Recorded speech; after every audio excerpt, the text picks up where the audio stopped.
Hello दोस्तों, कैसे हो आप लोग। Welcome to my YouTube channel. आज हमारे पास 45 गेयर का HMT आया था, तो उसका हमने गेयरबॉक्स ओपन किया था। अब उसकी हम गेयरबॉक्स की फिटिंग करने जा रहे हैं। एक्चुअली क्या है, इसका टॉप साफ्ट का बेरिंग मिट गया था, तो ऐसे ही हमने ऐसी बॉस बनवा दी है। बेरिंग की जगह बॉस बना दी है।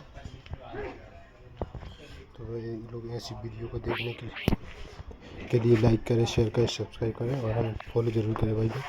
Thank you guys.